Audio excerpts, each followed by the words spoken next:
And we are live. And we are live. It looks like as we have decided to go live once again, and there is a projection. We'll see what area. Let's see, Nevada. Mhm. Too early to call. Okay, they're talking about projections. My name is Frankie Darcell. Thank you so much. Thank you for signing in. We appreciate that. Make sure that you share as well, and let me know where you're checking in from. We are so excited to have at our very end. Glad to have Blondell Reynolds Brown. I love the BRB.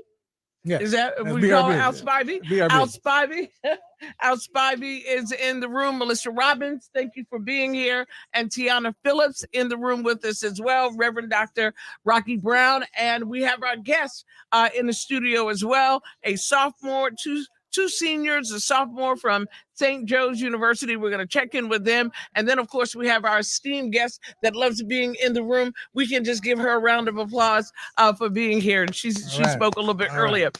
Hello, let me say hello to a couple of people. Hi, Daniel. Hello, Is that Renee? Yolanda. Thank you so much. Thank you for checking in. Give me a thumb. We appreciate that. How are you guys feeling about the election right now? I'd love to know how you guys are feeling about the election. You can type your comments. If there's anything you'd like us to discuss as well as we watch the election results come in, we know that we've had one new member, African American woman out of Delaware, to be seated as a senator. We got to give her a round of applause. Lisa Blunt Rochester. It was an open seat in the state of Delaware. She knocked it down. Congratulations to her on that. We're still watching Maryland. However, and Al, we had this conversation. Maryland, the governor, not the governor, the what came in? Oh, the vice president. The vice president won Maryland, Maryland.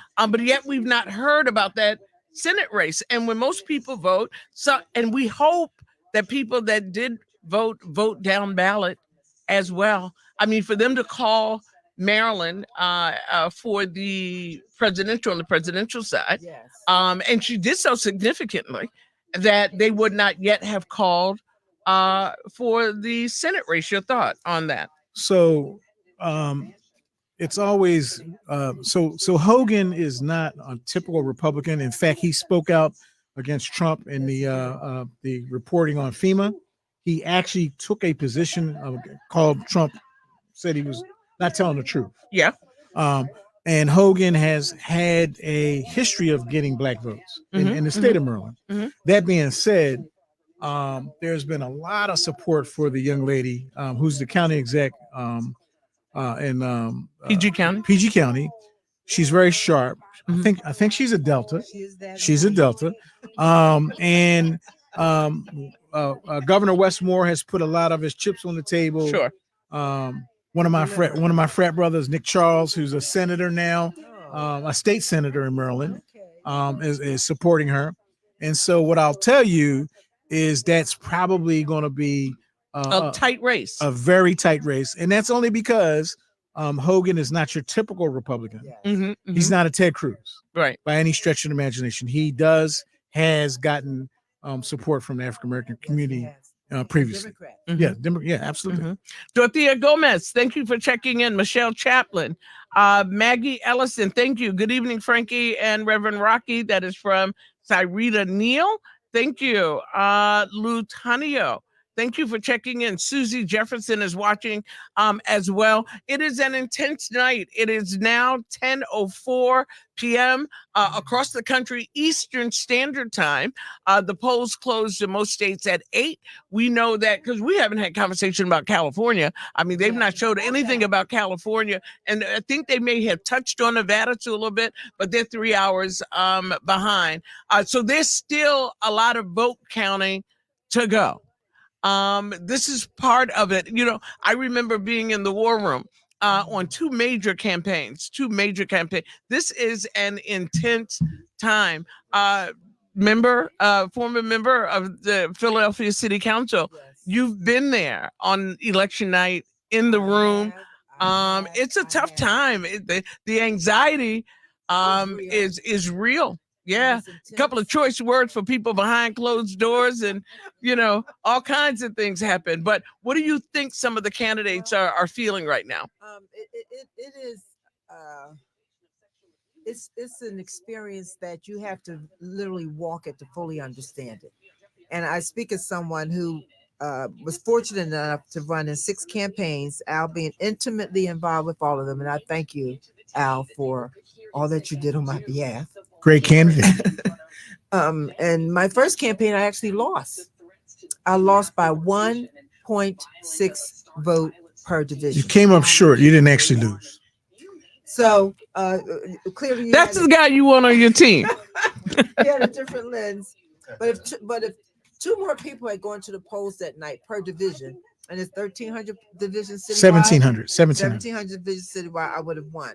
So every vote counts. Every single vote counts.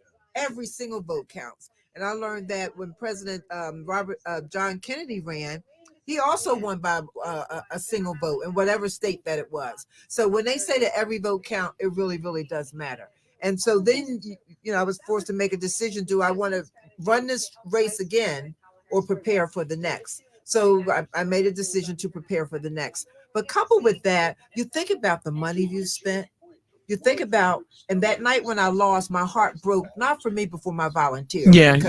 Because I had delayed grief with the loss. It came later during that summer. So you think about your volunteers, you think about the money you spent, you think about your family that you feel like you've disappointed, you think about your campaign team. Everything is on the line. Everything is on the line. And so that's why you can't leave nothing on the table. Correct. And that's what I applaud about Kamala Harris and her team. Their intention to cast the net wide and deep, and then to touch voters multiple times with different angles. And we didn't have social media. And and she has taught some people some things in this election. I think it was the Obama campaign that taught the traditional campaigners how to use social media. Yes.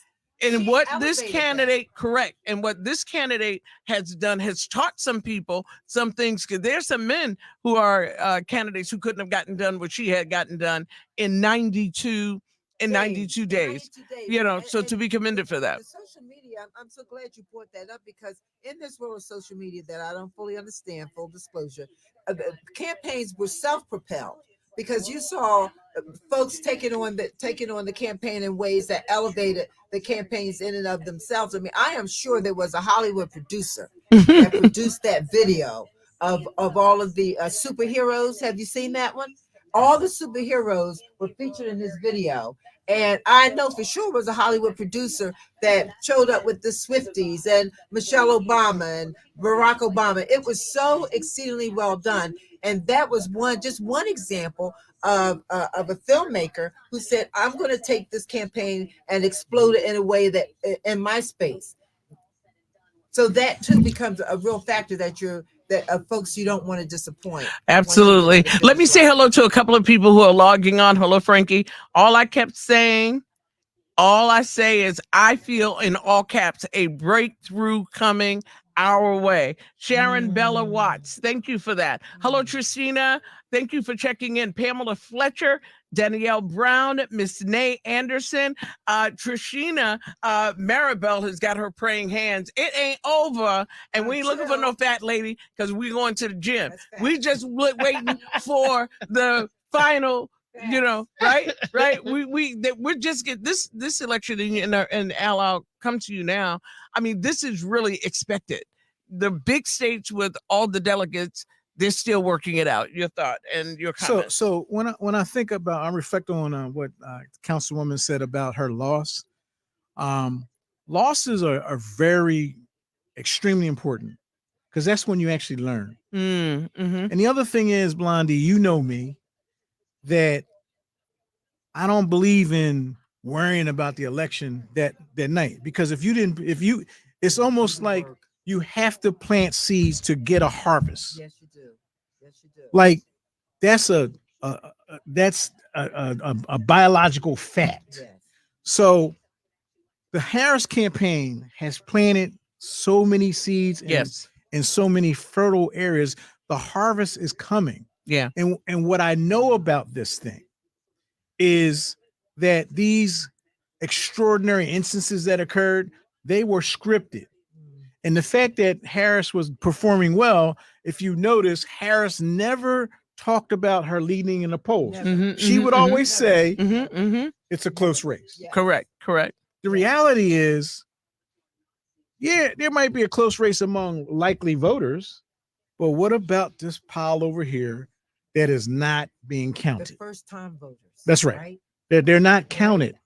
And so what I say is that as an operative that's been in this business for a long time, I always know when I'm going to win, because I always know that any campaign, you have to take it to the limit where you don't know what the breakthrough is going to be, but there's going to be something in that campaign that indicates, you know what, we're going to win. Right. And let me say this, and I'm getting this. We talked about this earlier, and this is for lay people, because we're political junkies in here. Yes. We can take it. We can take it. And there are times when I have to say, okay, Frankie, I have to shut down because you're constantly, things are changing so often. But Margaret Cleveland Wick said, I'm going to change my program for a minute, Frankie. I'll be back, but my anxiety is at another level. Well, that's real. Right, that's real. No, and we talked about that anxiety piece. So that it is natural for people to fear change. Yeah. Okay, on both sides. Yes, All right. So understand that Kamala's position is she's almost an incumbent, but she's not. Right. And Trump's position is we know what he is, and does he represent more change? Right. So and also Kamala has to do the fine line dance with not alienating the Biden faction. Correct. So what's that thing you say again, Blondie? What's that thing you say about women? Tightrope battles with high heels on blindfolded. Absolutely. How about Do this? it gracefully. How about this? Everybody talks about Fred Astaire, but let's talk about Ginger Rogers. Yeah. Right. Because everything Fred Astaire did, she had to do backwards. in high heels. Talk about it, Blondie. Okay. All right. So they're looking at Arizona. It's pretty much it's too early to call, clearly. Let's talk about Pennsylvania right now. We had an opportunity just to take a peek. They haven't even gotten to Philadelphia yet. Well, they won't. Yeah. So Philadelphia historically, because we have Hi, Sonia Dunn and William Broom Jr. We have a lot of wards that are smaller in composition, and therefore they don't have the ability to accommodate multiple polling machines. And quickly. Right. And quickly. And so what happens is the police come and get the boxes and they bring them downtown, and then they have the cartridges, they upload the cartridges. So that's going to take a minute. But when you say a minute, So tomorrow morning this time. well, let's hope that we can get some of this stuff done tonight, because what I'll say is Bluestein and Lisa Dealey and Omar Sabir have really worked very hard this cycle. Yes, they have. To make sure that the process is well Do you see greased. the numbers? Look at this. 50% in for the Commonwealth with Trump up by a little over. But that's not including Philadelphia. That's That's statewide. No, I understand it, but let's I'm saying, but that's not. So don't worry about that number. No. I'm not worried. I'm only giving you facts. Well, like numbers, where we're at. here's what I'm saying to So you. we want to watch close. So where's So- Lackawanna? What county? That's Scranton. That's the northeastern part of the state. Oh, okay. so we're looking at the numbers right now. Right now. For Pennsylvania. We're going to come back to you in just a little bit as my experts are looking at the county count. Hello to Christina. Thank you for checking in. Christina Short is watching. Thank you so much, Christina. Deludi. Hi, Connie Bullock. Hi, Connie.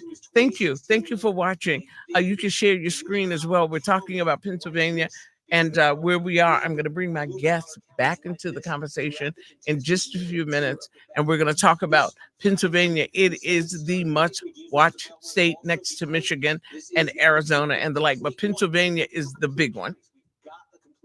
here. So that's what it lands at right there. That was the question we asked. We now have an answer. Luzerne County, another biggie. Again, this is all That's big Hazleton. blue-collar counties, Is northeast that Hazleton? Pennsylvania. It's where? Latino. It's Slowly Hazleton. getting that same Luzerne. day, election day vote counted up. Trump's lead So was the Latino vote was, if that's a huge Latino Either community. I guess he scared them. I guess he scared them because it was a lot of deportations going on right there in Luzerne. But if he scared them, I just don't agree with that. If he's scared, if the question was the Latinos are afraid because That's he not Puerto said, Ricans. I hate to say it, but it's not majority Puerto Ricans. It's majority Mexican. right, that they would be deported. So I would think they'd vote against him for fear of being deported, not vote for him. We would think because that, we but fear him. what's telling is Allentown, right? You would think that based on the comment that Puerto Rico is a floating island of trash, Right. But if you look at the numbers right now, it's red. Right, correct, and that's what I'm saying. But that's not out of fear that they'll get. I wouldn't believe that it's out of fear that they would get deported. Because if it was out of fear that they would get deported, that would be the reason to vote against them, And not so- for him. And so, given that, and when you look at the numbers for Philadelphia, we have to offset. Is that Correct. So Absolutely. Okay, your thought on that, Al? So You're my- the guy. Here we go, Philadelphia County. It's only 50% in. Yeah, but that's where we're supposed to be right now.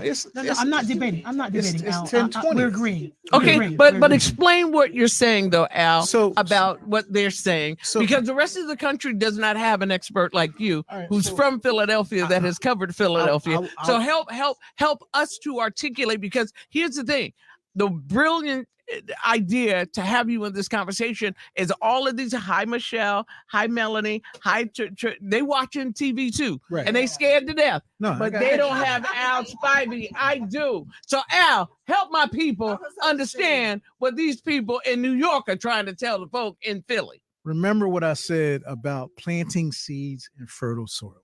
Yes.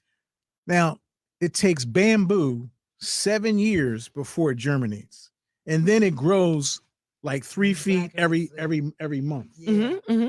and it caps out at 30 feet. What I'm saying to you right now is that we're in the germination stage, and it will be a little late because of And it's in a germination stage because there are some out counties, even in the western part of the state, absolutely that are already reporting that are much smaller. absolutely. And so what we're seeing right now are those numbers. yes, But as we get into more the eastern part of the state, Absolutely, i.e. Philadelphia and Right, the so- like, so you it's will not- start to see Yes. the suburban county of Montgomery County and then getting closer to Philadelphia. So that's why this the conversation. 3 months getting to 8 feet. So yes, there you go. Yeah, that's what I'm talking about. I just So- need you to break No, it down no, for the with you. people. There you go. So here's what I'll say You is, still consulting people because I'm, Yeah, I'm with you. I'm just saying. I'm with you. Well, I mean, Yeah. I love this work, and I understand good at it. the impactfulness of understanding what numbers mean, Yeah. Mhm. and the understanding of if you plant seeds in fertile soil, you're going to get a harvest. Yeah. And what I'll say is that at least 40% of the overall electorate is in the areas that are not totally all in, Okay. Right. which is Okay. Right. Bucks, right. Delco, Montgomery Monco, County. Chester, Yes. Yes. and Philly. one more, Philly. Right. So let's say that Philadelphia has a polarity of 300 to 400,000 vote difference. Well, guess what? Where does Trump make up the difference? He can't. And the reason why Philadelphia is such a linchpin is when you do how you make it such that Trump can't win, you have to plan areas that this is where I need to put the most of my seeds because this is the potential for the highest polarity. Yeah. Right. Now, let's say, I.e.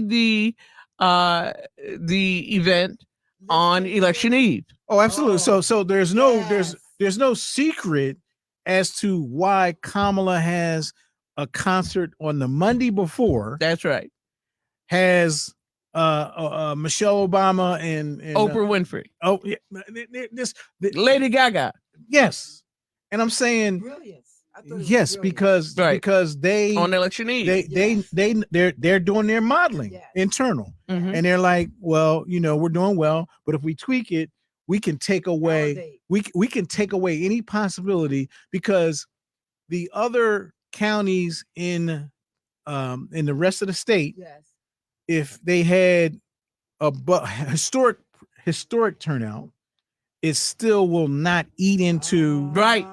what it is that we're And doing let me here. be specific. And let me be Right. specific. You're talking about a city like Philadelphia with 1.5 million versus a county in the western part of the state Or the T that section. that may have 30,000. Yes. Yes. And when it Yes. says that this county has reported and he won 75%, but there's 75% of a county that's only 15,000 to 30,000 people. Remember, Philadelphia in alone, 2020. Philadelphia alone Let me- can trifecta Yes. Let me give that you count. So Biden had when we see 630,000. so-and-so county Wow. reported, 630,000. and he won by 70%, but it ain't but 25,000 people in the county. Those Yes. numbers are very, very powerful, because out of the 1.5 residents in the city of Philadelphia, we have 1.5 million. 1.5 million residents in the city of Philadelphia. We have 1 million eligible voters, and we watched President Biden bring in over 630,000 votes Right. in 2020. Right. So so if you look at those numbers from 2020 and now, right now, Kamala is short over 470,000 votes, with only 50% of the votes. Wait, where'd you get that number from? No. Think about what I just said. With only 50% of the votes in Philadelphia County. Okay. So what I'm saying is, with 50% only in, she's only about 470,000 votes short of what Biden performed. We're talking about 50%. All right, 50%. I Okay, got that's you now. significant. I missed that part. That's significant. Oh man, okay, I shouldn't say oh man. I forgot we were live. Ted Cruz. Tell us how you really feel, Frankie Darcell. You know what? Oh man. I'm so sorry. Yeah, I mean, and that was a Spent so very much hard money. Oh my God. run campaign. And- Ted Cruz is out or either on a plane for real going overseas to get a drink to relax. And the sadness is that the choice factor, of rights of women did not supersede or overcome. I know, it would in take- Texas. Yeah. In Yeah. Texas, where they Well, are that's losing the- yeah. physicians. And that is No, a that's tragedy for that is women. the most difficult state in America to get Yes. an abortion. And listen, Well, and not where just they- abortion, just yeah. healthcare Hell, for yeah, you're women. right. Let's Yeah. talk about Yeah, women's you're right. reproductive Yeah, rights. you're schools right. schools are now even changing their curriculum Mm. because there are physicians that are leaving the program Oh yes. and not coming to their medical yes. programs because of what the they public can't even policy. teach because of public policy and what they cannot even teach. And let's talk about Uh, the conversation that's yes. taking place in the medical community right now. Yes, Correct. The how fact about that doctors can be criminalized for saving a woman's life. Correct. Now we're talking about a doctor who has to make a choice. Is she close enough to death so that I have to save her life? And wait a minute, Or and if let's not even to have the conversation. Some of the conversation can get you locked up. Right, having the Even conversations. offering. Should we shouldn't even- let's be move clear, forward with we this get- procedure? I can't even talk to you about a procedure. So let's talk about someone's moral compass Right. who has taken an oath to save Yeah. a life. Let's talk about what that makes a medical provider feel like. Yeah. So what's part of the conversation that's taking place in the medical community, those people are unfortunately leaving the great state of Texas. They are. Unfortunately, they are. They're They not said that in Mexico that they've seen an increase of almost 16 to 18% of women who live. Oh, Harris has New York. No, That's he 28 already won. electoral Yeah, votes. yeah. No, that was 28. That was called at like 8:30. Yeah. That almost 16 to 18% of the women they're seeing at hospitals in Mexico are coming over from Texas. Oh, wow. That is why the state's attorney general is even trying to get legislation passed to ask for a woman's medical records if to she determine whether or not she left the state and what she did when she left the state. isn't that a HIPAA violation? Is that well? But is that not a HIPAA well, violation? It should be, I would think. You cannot. But if they legislate it, then it won't be one. I mean, I don't know. We don't have any lawyers in the room. But look, if the legislation passed, if the legislature changes the pass policy. the policy Yeah. that the state has a right to look at a woman's medical record to determine if she left the state to break the law. then it would not be in Texas a HIPAA violation. So And Texas voted for these people. So people, here's what I'm saying to you. Yes. Let's rather than curse the darkness, let's light a candle tonight. Please. It's only that the prediction when we're talking about Texas, Albert lost about 53 to 44. Here's 800,000. Here's what I'm saying. Huge difference. It was nice and romantic that Allred was in contention. Mm-hmm. The reality is Texas was always a tough state for Kamala. Sure. And the campaign did not spend a lot of resources over there. Sure. Which campaign? The Kamala, yeah, the Democratic Party, they didn't spend. I mean, they sent some money to Allred, but they knew that was a tough proposition. Yeah. In this game, you have to prioritize your resources. Yes, you do. And here's what I would say to people that are going through anxiety at this moment is that you have to be dispassionate about what our pathway is, and where we are. I think there are two conversations, and I'm going to have a conversation with you about that. And I think, and my good friend Rocky Brown, who was over here, and he's on my show on a regular basis. Yes. And although we have the conversation, Mr. Spivey, Reverend Dr. Rocky Brown, about legislation and how we get people elected. In this particular election, it's a little bit more because we're talking about a woman's right to choose. And I shared on my show, and I'll share here. I know what it feels like to go into a hospital room with my husband, and I'm in my first trimester, and the nurse tells me my baby's heart stopped beating and needed a DNC, and it took 3 days for me to be able to do that. That was 1993. Dear God. And my daughter today, who lives in Georgia, is not afforded that right that he and I had 32 years ago.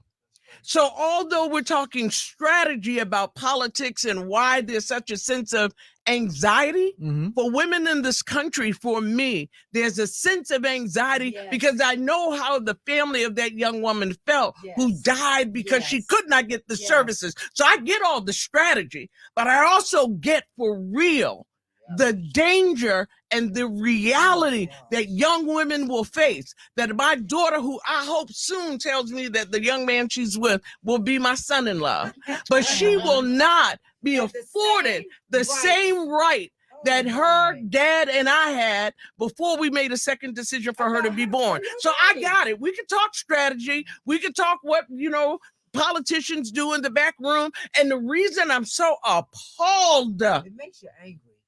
Appalled that Ted Cruz was reelected, because although those women, and specifically women of color in Texas, from the top to the bottom, I understand those that don't even not only have the information or the access, but the resources. When they find themselves in a situation where they have a child in their body that they can't even have removed because some knucklehead like Ted Cruz made a decision to say what she and her doctor should have discussed in a emergency room. And so when I made that comment, Brother Spivey, I made it from a position that I recognize and understand that if we're not successful in the next 24 to 32 hours, that those 3 young women over there, those 2 sisters, these 3 young women in this room, we have done them as an adult community a disservice. That's right. And let me just say this, and for every Black person in America who chose not to vote or participate in this process, shame on you. Amen. Amen. I got to tell you, and I shared, speaking to a young woman who I do business with, who has to go to court to sue the apartment community she lives in. And she said to me, Frankie, I don't vote. What do you mean? She said, I don't vote. Well, why not? Because I just don't think it works in the best interest. Wait a minute. So you just filed a civil judgment against someone to go to court? Yeah, I did. Well, in your community, and she lives in a southern part of Northern Virginia, That judge you're going in front of was elected. Hello. Hello. And you don't know if the judge that you're going in front of beat the individual Hello. that maybe would have gave you a fair trial. Hello. Oh my. But yet you want to say that the system don't work. I hope for you it does not work, so that you will understand when you go before that judge how important your vote really Thank is. you, amen. Enough said. I'm telling This you. is real. People are going to lose their jobs. Remove the Department of Education. They Ooh, meant that's that. Scary. They meant that. Your Social Security, where my It's going camera to at? mine. Your mama, your daddy, your sisters, your brothers, your aunts, your uncles, that all account in that Social Security. What's today's date? The 5th. They got their money by the 5th. They might not have it 6 months from now. I'm telling you. And not only All in the over Ted line. Cruz piece, not only if on the top of the ticket not successful, on the bottom of the ticket, the reason I said that about Ted Cruz is because they will have not only the Senate to sign off on what he's doing, but the Supreme Court too. And I'm going to close with saying this. Not only did he have the opportunity to see not one, but 2 Supreme Court justices, did he will great. have the opportunity to sit one for sure, Two. if not two Two. Supreme Court justices. I think one of them in particular might be afraid to retire because they know that they might go to jail. I'm just saying. But one by age for sure has got to go. Right. So I say there's one, maybe 2 Supreme Court justices that will outlive the majority of, that will outserve the majority of us in this room that are over 50. That's why I'm That's pissed a off, scary time. Well, That's a scary because time. it affects, it hits me here. Well, I will say this. Obviously, because of your personal experiences. It's not a personal well, experience. no, but It's the experience. let- See, we have to let- think. No, but let me. It's just, it's not a personal experience. It is. Listen, and I get what you're saying. I'm just gonna nitpick with you, brother Al. It's okay. And we and like Rocky, I got to make y'all woman sensitive on these issues that we're talking about, that we should be talking about. Yes. This is a woman's issue, and it's, It and if was you deep. actually talk to a lot of women in this room, you'll be surprised at the experience that she, her mama, her sister, her girlfriends have had. So this isn't a personal experience. My experience ain't unique. There are many of us that have. This is a woman's experience. So go ahead. I'm sorry. So no, there's no need for you to apologize. In fact, I have been an admirer of you for at least the last 5 years, where I've heard your voice. Well, where and were it- you the other 5 years, Al? Where you been? No, go ahead. I'm just kidding. I mean, I'm just Al calling. and I have become great No, friends. that's what I'm saying. Yeah, that's it. And I love your. I love your depth of knowledge. We have known we've known of each other for a long time, Yes. and we've got to know each other so incredibly Well, in the last 3 or 4 hours. And I say that to you respectfully and passionately. yes. I'm so glad Welcome So- to my show. Listen. I'm a glutton for punishment, so I will. I be love a man that can take it. I'll be there. What I wanted to share. Is something that happened at the birth of my daughter. Mhm. I'm a man's man, Rock. You can understand this, a chauvinist, this, that, the other, man. It's a man's world. And then the birth of my daughter changed my life. Mm. And the love that I felt for her, it was unlike anything I've ever experienced. And then she began to grow up. That little seedling began to take hold. Yep. And I can tell you, each one of my children are very talented, but she is innately the most talented. Mm. And the only difference between her and them is she wears a bra. Mm. That's it. Is that her underwear is different than them, and she gets 70 cents on a dollar. Mm. And at that Mhm. point, I right love at that. that point, I'm like Mhm. someone who is innately smart, innately talented, but there's a foot on the scale. Yeah. Something wrong with that. Right. So after that, I became a more enlightened male. Now, Yes. understand, it's funny because my little precious daughter now, one day I'm talking to her, she says, "You're mansplaining to me." And I'm like, wait a minute. Good chick. for her. Wait, I gotta meet her. wait, She's wait, gonna be wait, I'm like, wait a minute, chick. What are you talking about? I'm mansplaining to you. Right. But because it came from her, it was something that I needed to hear. Yeah. And I will say this in conclusion. The other night when Michelle Obama took the stage and said, the men on this that's here, the men I want y'all to understand that this ain't just on the women. This is going to affect you. That's right. That's right. She spoke to me in such a way that I really felt it. Yeah. She was woman-splaining. Yeah, woman explained it just like you did. I wanted to leave the room because there's nowhere to retreat. But Al, you took it though. know what I'm saying? You I'm a took glutton it. for punishment, obviously. But what I'll say is this: that we are all passionate about tonight, and the positions. But what I must caution us, and Blondie will tell you this, that normally the calmest time that I am on any time ever is on election day, because I believe in doing the work, planting seeds in fertile soil. I believe in my statistics. Yeah. I believe in what it is. And you said you're a numbers guy too. You look at at the data and the numbers. But I'm also an empath, and I'm also intuitive. So I can look at a spreadsheet, and even though the numbers say something, I can tell something ain't right because it's it's a curse, Rocky. It's a gift and a curse, because sometimes people give you data, and they're somebody might have missed a key or something, and it messes with your projections, and you can lose an election on that. But I believe that this is our time, and I believe that, and there's one other thing. Historically, when there's confusion among the land, when there's discourse, God has always stepped in. And I cannot believe that Mr. Lawless is going to beat Miss Flawless. I love that. Just rewind. Say that again. I cannot believe that Mr. Lawless is going to beat Miss Flawless. So with that, I won't sit here and I'll take the rest of the ass whipping I'm getting tonight. Can I get my youngins in on this part of the conversation? If I can, Tiana, and then Tiana, I'm gonna bring you back. And Melissa, can I get the two young ladies in those two seats? I just want to, and I want to get you in. Let me get Miss M in here too.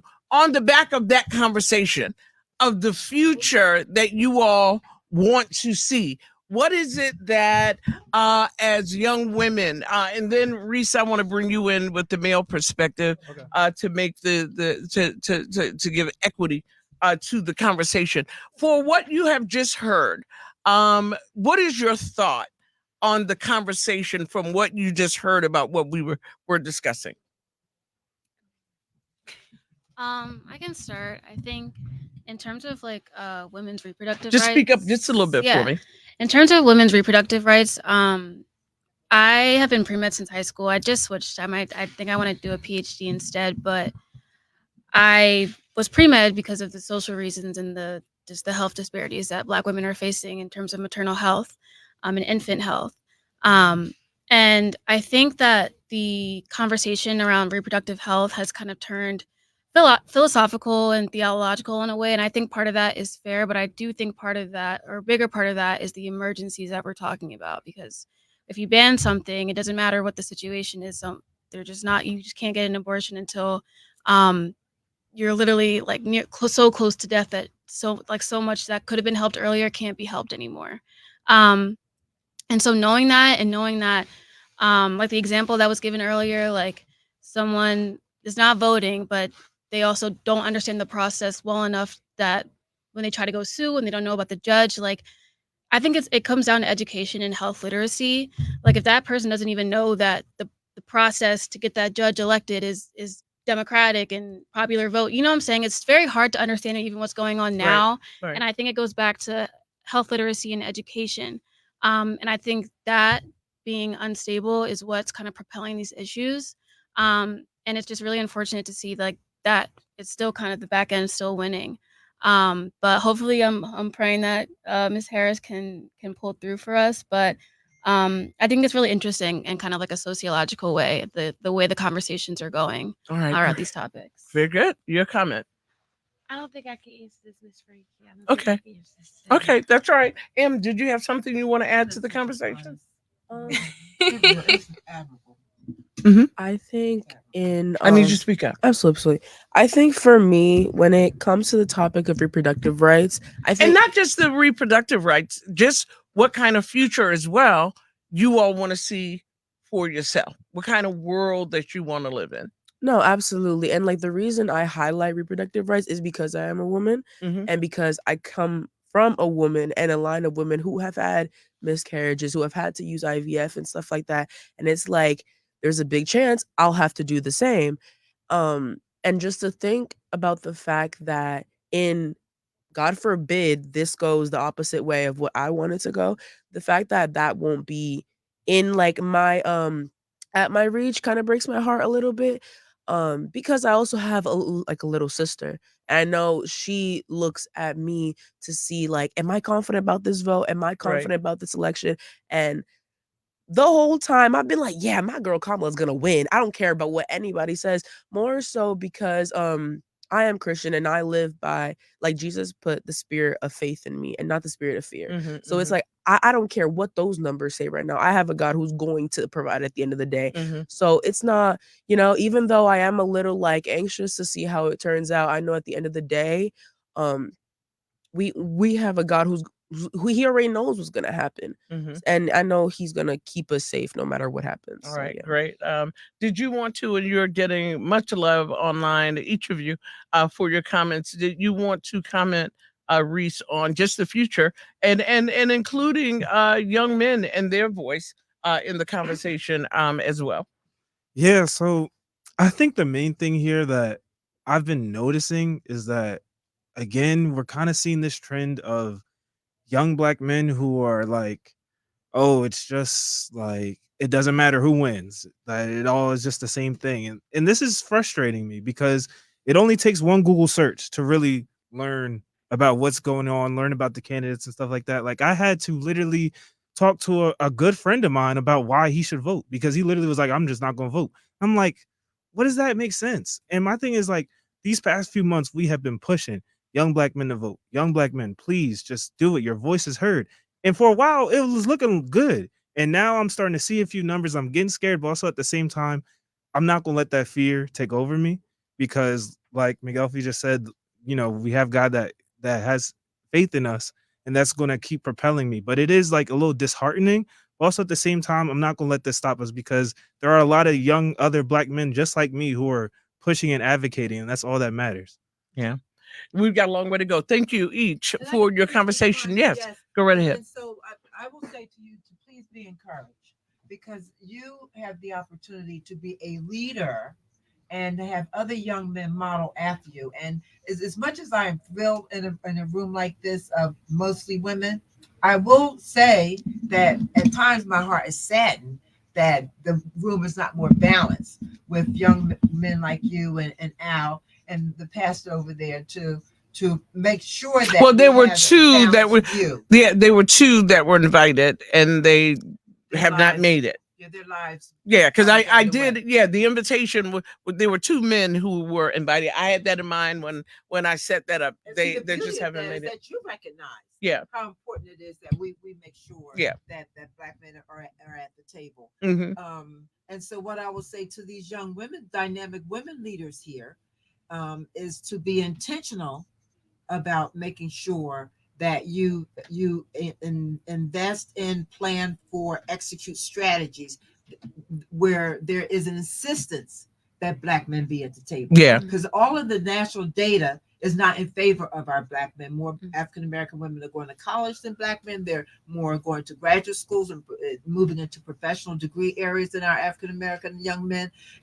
And so we have a sense of responsibility to bring others along. Mhm. Sometimes we have to bring others along kicking and screaming because, as I used to tell my daughter, you don't know what's good for you. Okay. And so you bring them along kicking and screaming anyway. Yeah. Keep that in mind as you build and grow your careers. Yeah. That we need our African American Yeah. young men And I want to bring to Tiana encourage and in, lift them up as well. Tiana back in, and Melissa, because I think Blondell, this is a great opportunity. But I don't want you guys to leave the frame, though. I want you to say, let's stay close. We'll put those seats there, but I want you guys to stay close to this conversation because I think for this is a wonderful time in the midst of talking about politics and the like, and no matter, come on, Tiana, have a seat. That as seasoned women, that we allow our young women, these three, for example, and you look around this room, that we allow them the information and that we also give them the access and give them the opportunity to be at the table and we listen. Yes. Too often as seasoned women, we don't want young women at the table, and we surely don't want to give them the information and absolutely don't want to give them the access. And it is imperative for us, empowered women, and I say this in my stage play, empowered women empower women. Yes. I don't fear you, Blondell. I don't fear you, Tiana. I don't fear you, Melissa. I walk the walk and I talk the talk. Let me tell you something. You talk about faith. How dare me not support you? I support you because I don't want the universe to give me back what I'm not putting out. Yeah. There is nothing that anybody in this room can do to me that my God won't protect me from. I am required to support these young people in this room because guess what? I want one day when my daughter walks through the room of an office, somebody I've never met and don't know, I want that person just because I put that energy into the universe on somebody else's child that somebody I've never met and my daughter doesn't know, they'll give it to her. Amen. That's just how I operate. And if we can, you've said it in such a way where it fills me up because all of us have had experiences of women who pushed us to the table. And women that push us under the table. Exactly. We can have all the conferences and badges and the lip, the blip, the bloop, the blam, blam, and we'll walk out of that room and the first thing we do is try and malign another sister. Let's just call it what it is. Thank you very much. Let's just call it what it is. It is at some point. We've got to be able to support each other, not by what we do. Because here's the thing. What you do speaks so loud, I can't hear what you're saying. Hello. Right. Your actions outspeak your words. All the time. All the time. I often tell my daughter, you listen to what people say. But at the end of the day, you measure people by what they do. Love that. Because that goes far longer than what comes out of someone's mouth. Yeah. All the time. Yeah. All Yeah. the time. Tiana, you want to comment in terms of giving back? When it comes to just listening to young people, I find so much value, right? I personally believe you can learn from anybody, right? Regardless of their walk, their experiences, their age, their gender, etc. And gone are the days. I think a lot of us grew up in a time where you just did what you were told and you didn't ask questions and you vote because people died for it. But we can't expect people for that to be enough anymore, right? Even though it's not that long ago when we obtain the right to vote, it still doesn't seem like it's that close to some. So we have to go into more detail. We have to put effort into the educational piece to understanding how this affects you, how those judges affect you if you ever have to go before one for a domestic situation or otherwise, right? We have to understand how they affect, how the treasurer of your state affects you. We have that's something that I had to learn much more about in my adult life, right, than I did as a young person. As a young person, I knew I had to vote. I had to register, I had to vote, and that was it. But then I remember standing at the poll one day and saying, who are these people? Like, I'm voting, but who are these people?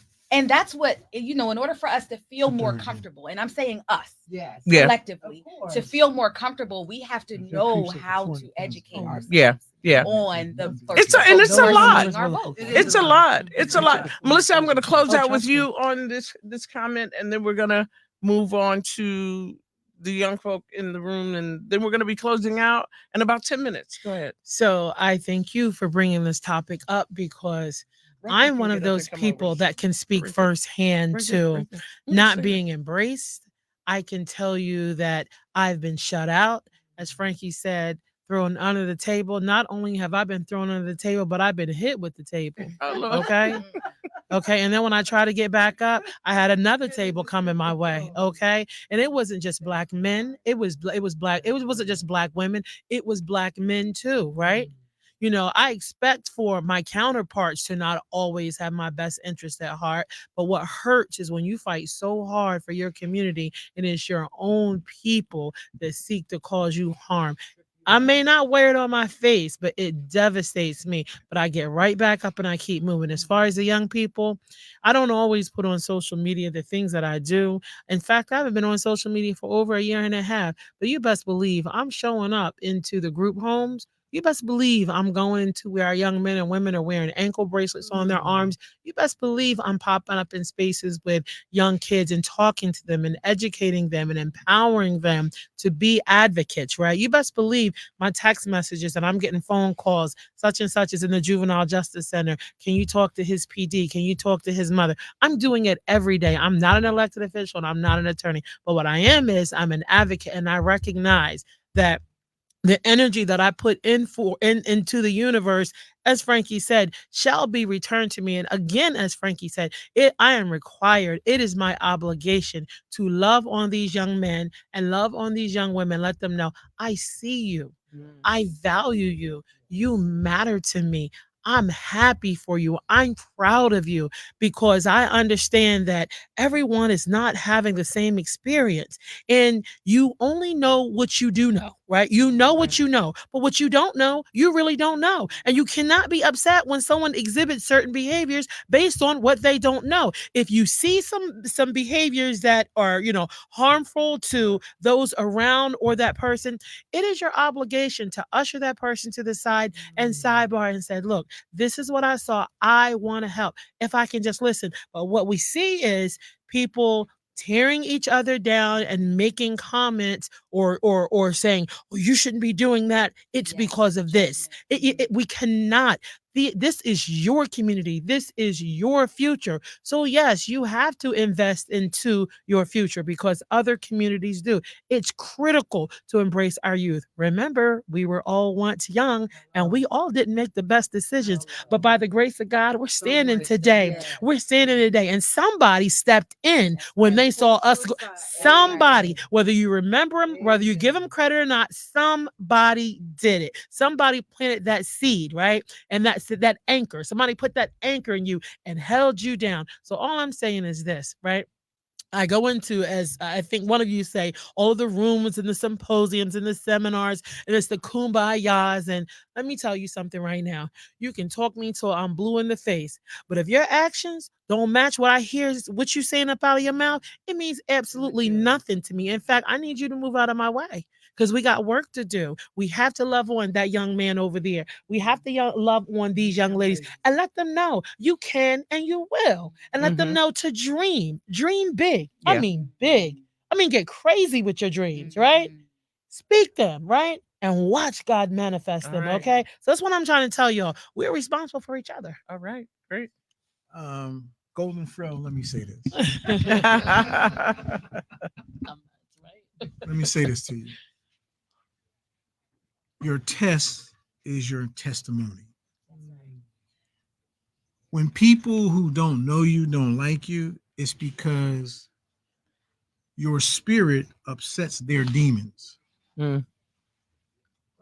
You are an anointed woman, and sometimes an anointed woman is going to go through some stuff. Well, what I'm saying to you is, in your calculus of going through some stuff, there's no room for you to feel anything other than it's part of your process.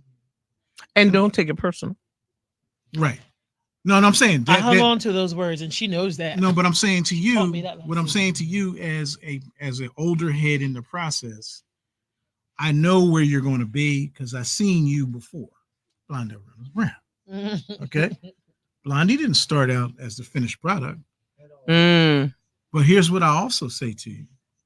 You also have to be a willing participant to seek knowledge and input from unusual places, because you never know how a particular thing or instance where other people are watching you and your response as to whether they're going to bequeath you something. And the final thing I want to say is there's an African proverb that talks about if you do not embrace the youth, right, they will burn the village down because they're not vested in it. So what I take away from tonight is this is a very good dialogue, and this is a pressure cooker, and the emotions are high, but we are what we've been looking for.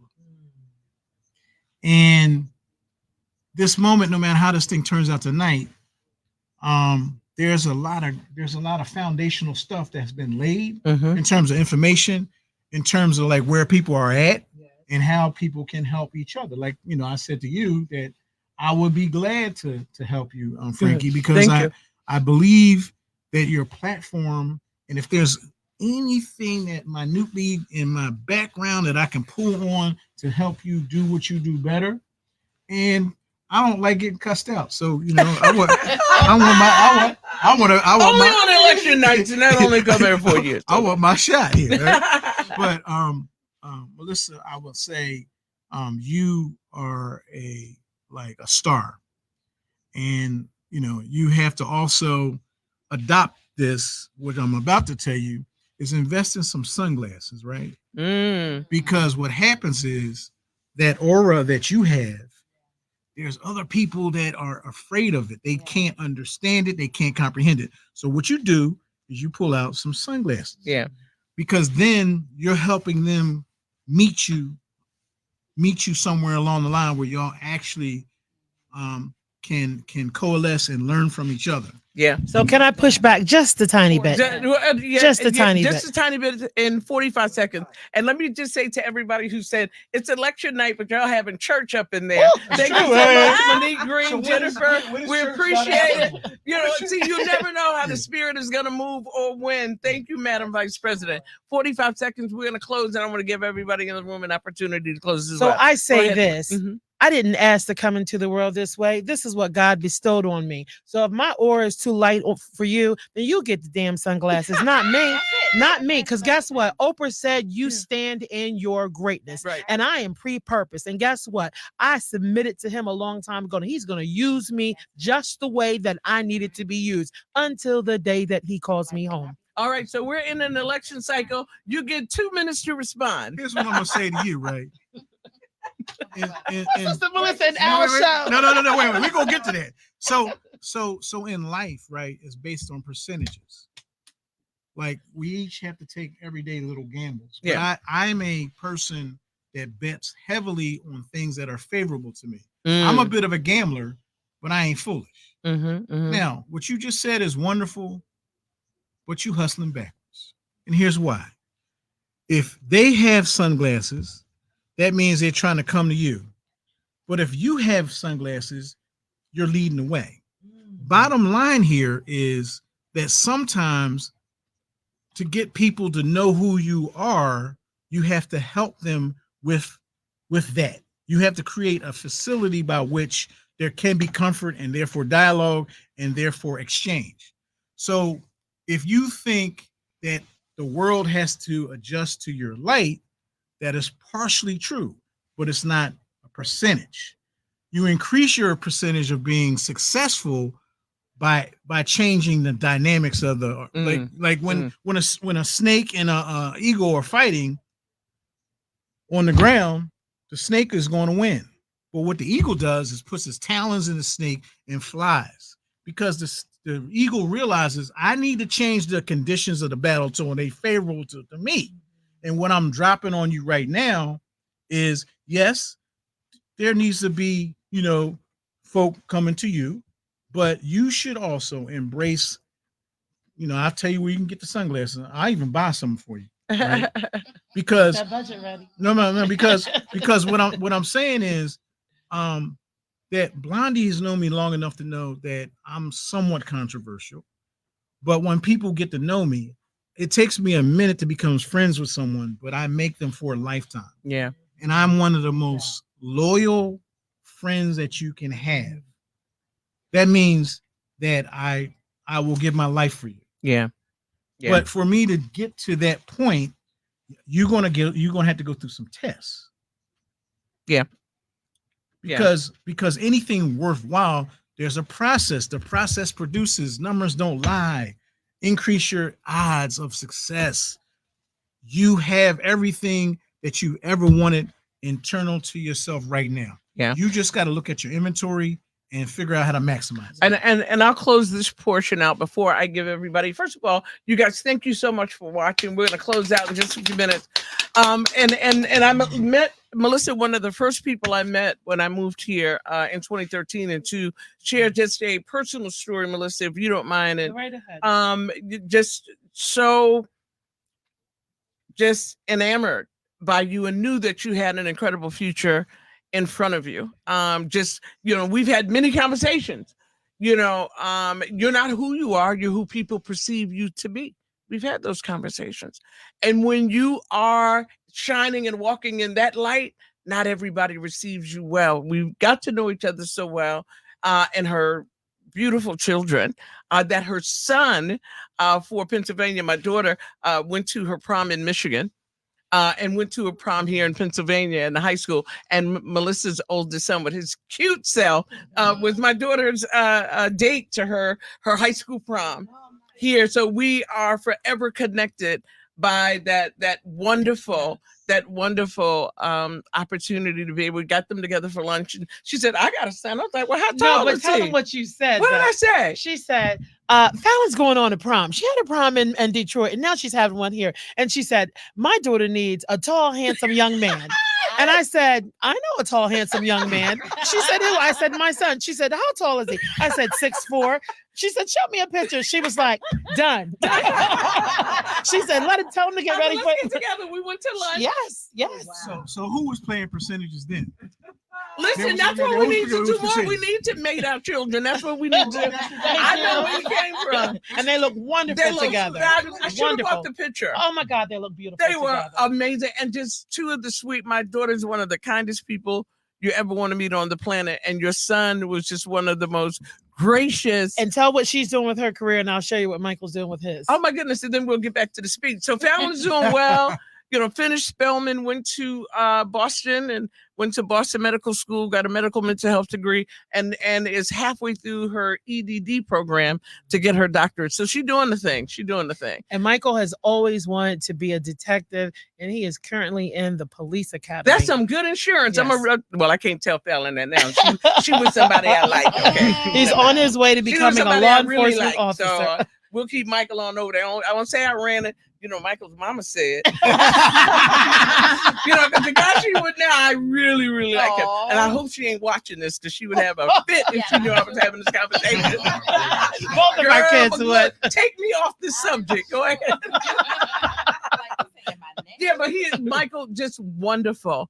And they had a grand time, and the pictures are beautiful. Still have them. But I will say to you, the climb to success can be lonely as well. Not everyone is going to be happy for you. And as you climb, and particularly in communities of color, where we don't see success on a regular basis. See, there's some communities on the block, everybody's successful, or they see everybody.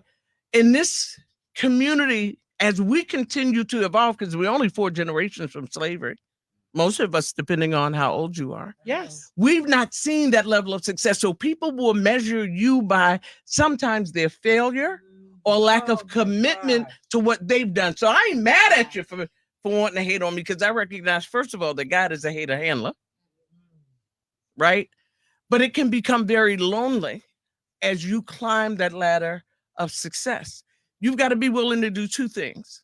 Continue to measure yourself by your own level of what you consider to be success in your life and what you will do to get that success.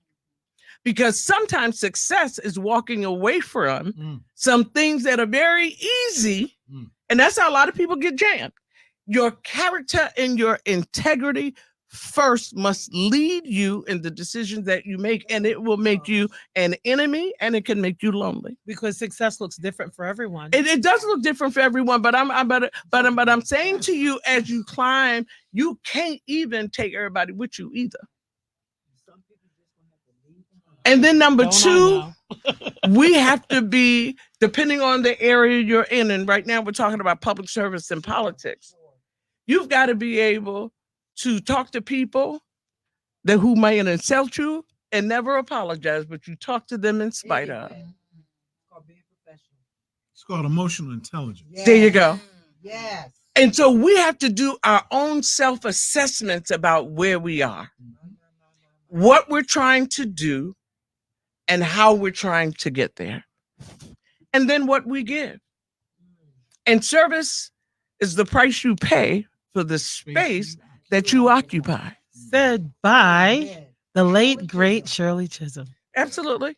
Absolutely. So I only say to you as you grow, Melissa, as we close out this portion of the conversation, and you can't always take it personal. No is something you have to learn to become allergic to. And not take it personal. Because when you do, you start to make decisions where your emotions will get the best of your judgment. And you can't make it personal. Thank y'all so much. Listen, we're going to close this out. I want you to give the closing words. Let me start with my youngins as we get ready to close out. 45 seconds for each of, 45 seconds for each of my guests. And then for the grown-ups in the room, I'm going to give you a minute and a half. Go, Reese. So one, I just want to thank everybody that came here. This is history, regardless of whatever happens. This is just truly phenomenal history. Last night, we actually went to the Kamala Harris rally, and oh yeah, it was just so amazing. Just the love, just the comfortability, just to see a Black woman on stage like that already changed my world. That's something I'm going to tell my kids, like forever. But the main thing is here, as a Black man, a young Black man, I'm seeing this as my call to continue advocating and being even stronger, especially for my Black woman queens out here. Because if this is how things are going to be, whatever, like, regardless of how this election goes, this is just showing me that I got to be tougher and be stronger. Mm-hmm. And that's what I'm going to keep on doing every day. All right, great. Miss M. Hi again. My closing would be, like Reese said, this is history. I am so excited to be a part of it and to be witnessing it. My full statement, the only thing I'm gonna say is keep the faith. I do not care what these numbers are saying. I don't care. Like, keep the faith, and at the end of the day, we will prevail. All at right. the end of the day, period. All right. Kamala, Vice President Harris just won California, 54 delegates. To my young lady over here. You can go first. Yes. Well, I first wanted to say thank you for this opportunity, for letting us speak with you today. And I just still have faith for Kamala. I still have faith for this whole election process, and hopefully just waking up and just hearing like Kamala Harris is going to be president in the morning, hopefully once I go to sleep. But yes, I still have so much hope, so much faith, just to keep going. This is like telling me, like, especially what you guys were talking about with dreaming and just keeping hope and support within myself, and also succession within just anything that I do, is just for me to keep going, whether or not whoever is the president or whatever, anything like that. But, just to keep going and just to have faith in whatever I do. All right, great. Thank you so much. Just to echo what everyone said, obviously, thank you for having us here today. I think this is just showing the importance of organizations like the Black Student Union that bring us all together. I think Kamala Harris is so important as a candidate because she represents what all of us like believe in and want to aspire to be. She's so poised, so well-spoken. She played her cards so well in a really tight election spot, and it's really admirable. So I think that's what makes it so stressful, because we really want to see someone like her win. But I think what I'm reminding myself is just that our four brothers and four sisters and our ancestors had such difficult paths and roadblocks that were even bigger than the ones that she's facing. So just letting ourselves, whether she wins, whether she loses, just kind of continue to keep the faith and make sure that we stay together as a community. All right. Can we give the young people in the room a round of applause? This is so wonderful. We've had a guest who have joined us and has been so patient. If you'd like to give your thoughts and your closing comment. You're going to have to lean into that. It's going to get ugly. You're going to have to stand up and lean into that. There you go. Here you are. Tonight is just, I've been quiet. It's been a lot overwhelming. I've been taking in pretty much all the conversations tonight.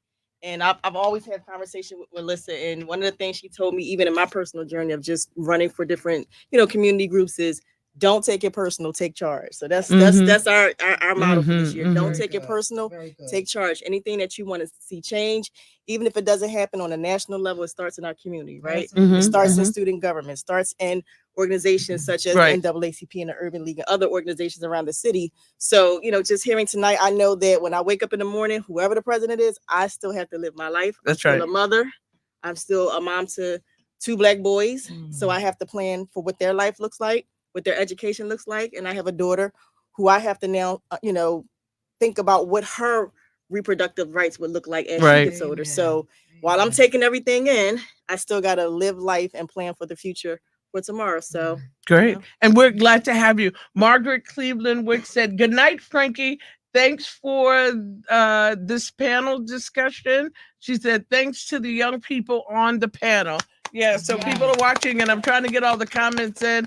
May God bless America. Let the glory of God rise among us all. Some of the comments. Thank you for that, Sharon. Tiana.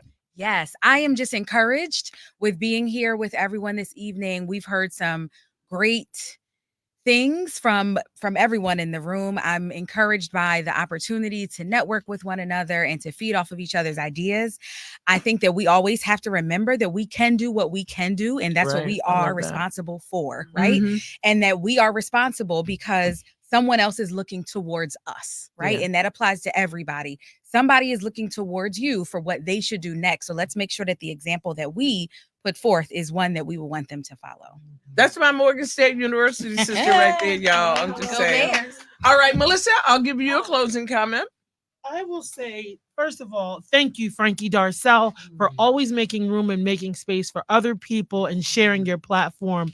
You are a very powerful woman. You're an influential woman, and you gave me an opportunity. And there was a situation that I won't go into, but in that situation, Frankie showed me who she was, what was in her heart, and what was made of. And she stood for me 10 toes down. I will always ride for you. Wow. And let's just look forward to the future. God will always provide. Know that. He made a promise to us, and he stands by that promise every day. So let us live up to his standards. Let's let us live up to his promise the way he lives up to his promise for us. So my prayer is that tomorrow morning we'll wake up and be victorious. Amen. Amen.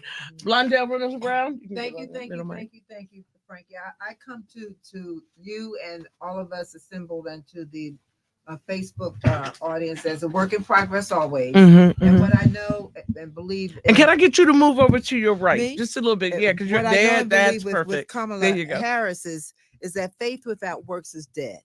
She has done the work. And while it's important to have faith, we always have to examine and re-examine what Al talked about, that we plant the seeds and do the work so that we can, indeed see success at the end of that dictionary. And then lastly, to the young people, I will say to you that your progress and your success is never linear. It's going to be an up and down, ebb and flow kind of experience. So understand that. Embrace that, because it's facts. You cannot find anybody from Oprah who had her ups and downs in her career. That's right. To Blondell, who had a loss before I had 5 wins. Your career is always going to be, it's never going to be linear, and be prepared for that. All right, great. Reverend Dr. Rocky Brown. I am really full. I've been looking at the projections on the screen, listening to the young people, and tonight I'm going to go to sleep, and before I go to sleep, I'm going to pray hard and ask God, which direction are we going as a country? I was sitting there thinking, the things I used to do when I was young, you guys can't do, because the consequences are not the same. And there's got to be a paradigm shift within our community. I'm looking at the various seats that have been won by the Republicans with the Senate. That bothers me, because even if she wins, she's got to deal with that battle of dealing with the Senate and the House. The other thing, we have to keep in mind that if she was to lose, what lesson are we to learn from that? Because the key thing we need to understand that God was with us even in slavery. God was still on the throne. So where do we go from here? And as that preacher over there in the corner, Blondell, Rocky, I just ask you all, when we go home tonight, pray. Pray that some miracle will happen and things will change, because the direction that it's going now. Well, I don't think the direction is going now. Well, the process isn't. It has. I mean, the process is the process. It doesn't, because the numbers are coming down the way that they're supposed to come down. I think that this isn't the time to panic. I think in Pennsylvania, Michigan, the process is. This is part of the process. We just want it to happen so fast. I'm not panicking. I'm just praying. I'm not panicking. I think I'm praying because I don't like what I see. Well, you don't want him to win nothing. That'd be real nice. But go ahead. I don't want Project 2025 to be a reality, because it's scary.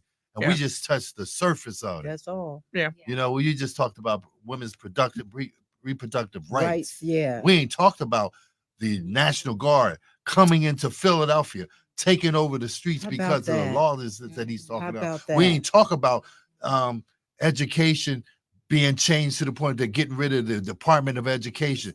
No more lunch for kids. I teach school, and I told those kids, go home, tell your mom that if she doesn't vote right, that you're going to lose your opportunity to come to school and have breakfast and have lunch. That's what I'm sitting here thinking about. If this happens, where do we go from here? All right. And so I'm just asking, we need to pray. Great. That's where my heart is right now. Think, 45 minute 30 I gave.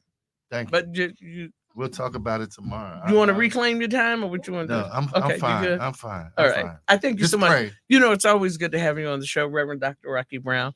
Mr. Al Spivey. I was sitting here thinking about the generations in this room, and one of the things that I thought about was we are descendants of some superior individuals. See, they were ripped from their homeland. Their language was stolen. Their cultures were co-opted. They were laid 6, 7, 10 in a row. They had to come across the water. They had to eat a different diet. And we are the descendants of them. So our faith is going to be tested, and we're going to have some anxiety about it. But I have to believe in my heart of hearts, that the seeds have been planted in fertile soil. All right. I have to believe that what I know about statistics and data and trends and who's supposed to vote and who has not been counted as it relates to who's supposed to vote, that we are sitting in a very good position. Yeah, agree. If you look at right now, Melissa, Philadelphia is 60% reported and up 300,000 votes. Right. And so let's say that creeps up to 450. Right. We're going to take Pennsylvania. Right. Okay. Because Pennsylvania, Philadelphia County has not been counted. No. Or Philly. So what's the polarity right now? What's the polarity right now? The experts at work, y'all. All right. This doesn't tell me the polarity, darling. Okay, it gives you the number.